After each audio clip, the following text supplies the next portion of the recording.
In this month's macro view, we have two items that we continue to track: EU debt concerns and European economic uncertainty. On the MetalMiner's site this month, we reported that the Federal Reserve stole the show at Davos this year when Ben Bernanke announced from Washington that the Fed expected to keep interest rates at or near zero until the end of 2014. He also signaled that the Fed is considering further quantitative easing as an option. Employment remains one of the Fed's major concerns, along with the belief that a combination of high unemployment and depressed property prices will make for sluggish growth likely to continue for the next few years. Also, the IMF reduced its forecast for global GDP growth through 2013 by 0.7% for this year and 0.6% for next year. 2012 growth is now forecast to be 3.3%.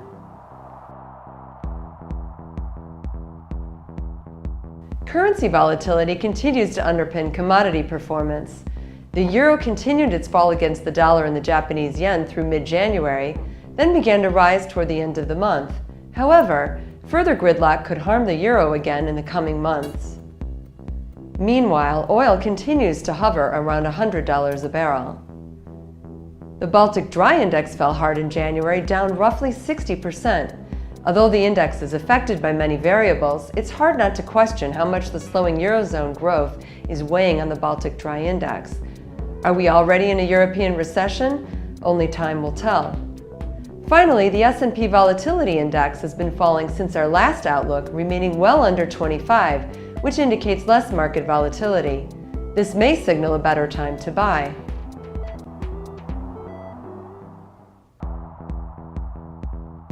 The latest base metals poll results from Reuters show the highest projections for copper this year are $9,063 a ton from Harbor and $9,000 a ton from Barclays Capital. It seems none of the big firms and banks expect a price collapse. The median forecast puts copper at $88.59 a ton. Aluminum will fare only slightly worse than copper. Analysts expect a median price of $22.57 a ton, down 6% from last year's average of $23.98 a ton. Any comparison ends there, though, because cutbacks and closures are increasing. Very few analysts expect the market to shift into supply-demand deficit this year. Of the 15 who expressed a view in the Reuters poll, only Harbor, FC Stone, and Thomson Reuters GFMS are forecasting a shortfall. Looking at stainless steel, nickel prices have been steadily increasing during the last month, hitting a high spot price in the LME of $21,350 a ton on January 29th, an increase of about 19% since the start of the new year. As China's stainless steel consumption continues to rise, it is choosing to meet its chrome demand by sourcing overseas ore and producing chrome alloys domestically, with important implications for producers elsewhere, especially in South Africa. And just an update on conflict minerals. The SEC has missed a second deadline for the publication of corporate disclosure rules relating to the use of conflict minerals, in response to the provisions of the Dodd-Frank legislation passed 18 months ago. The rules are now scheduled for release sometime before June.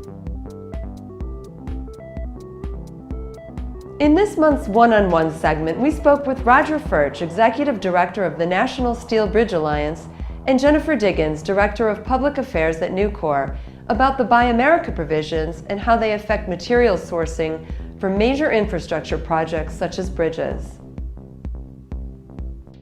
Jennifer, can you tell us how the Buy American provisions or the legislation is actually supposed to work?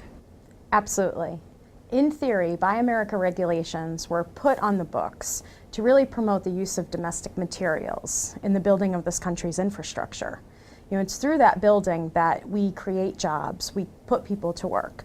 For example, in the steel industry, those are good paying, highly skilled jobs that for a lot of people in different communities, that's their way into the middle class and always has been. And over the years, we've seen a weakening of those laws, unfortunately, due to lack of congressional intent or a misunderstanding of congressional intent. And as you see projects go through the process of moving from federal to state to local, there can be misinterpretations of exactly what congressional intent was behind Buy America regulations. How are the laws being circumvented? Right now, there's this misconception that Buy America covers every federal dollar ever spent in every federal agency and every project, and that simply is not the case. It applies to a thin slice of Department of Transportation and the Highways and Transit section of the DOT. And it's through those projects that you see highway building and bridge building, railroad construction. Those are the types of projects that are subject to Buy America regulations. And when the federal dollars get issued down to the state, there are opportunities for circumvention. There are times where big projects get green-lighted by the federal government and the state government will turn away federal funding, and then Buy America regulations don't apply. You know, from the steel industry's perspective, when you look at the way Buy America is structured, we feel that it's completely fair and that there are opportunities for officials on the state and local level if the price of domestic product is too expensive or it's not in the public's interest, or you don't have access to that specific product to meet the design of the project that you're working on. There are waivers that can be obtained in order to source through foreign, to go foreign.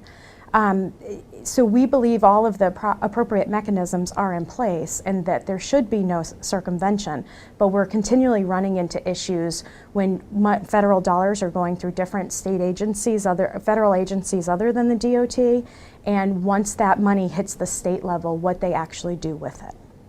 Roger, could you tell us about the mission of the National Steel Bridge Alliance? The National Steel Bridge Alliance is a division of the American Institute of Steel Construction.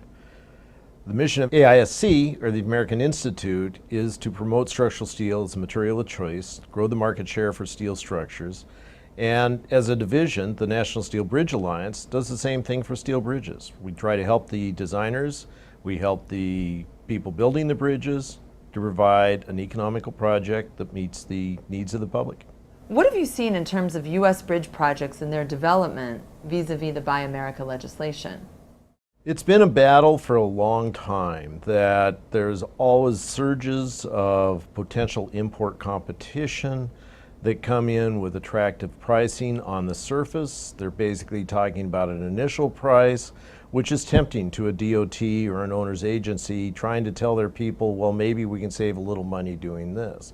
The Buy America regulations, however, are quite strict. They provide threshold values that unless the savings are this, you need to procure this domestically to maintain not only our infrastructure, but to maintain the factories and the skill sets of our people and our workers so that we're prepared in the case of a calamity or a rapid project, that we have the skill sets we need to also repair our own infrastructure. Can you walk us through the cycle of how these projects come to fruition and where in the process the actual outsourcing function is added? Congress passes a bill, hopefully in a timely manner, and replaces it, that provides some level of funding, and then there's formulas that distribute the funding down to the states. So the state will then take their list of projects, take the funds they have, match the two together and say, these are the most critical projects, these are the ones we want to build. You've got the federal piece, you've got the state match.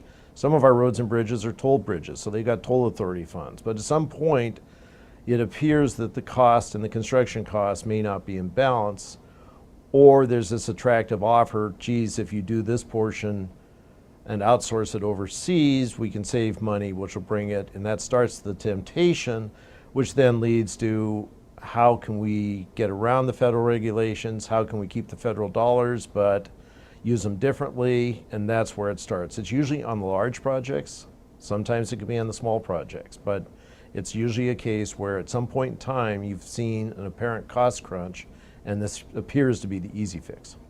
Has the public been fully informed as to how these projects are actually delivered? The public hears what the agencies want them to hear. And the one that has been in the news over and over again this past summer has been the San Francisco-Oakland Bay Bridge.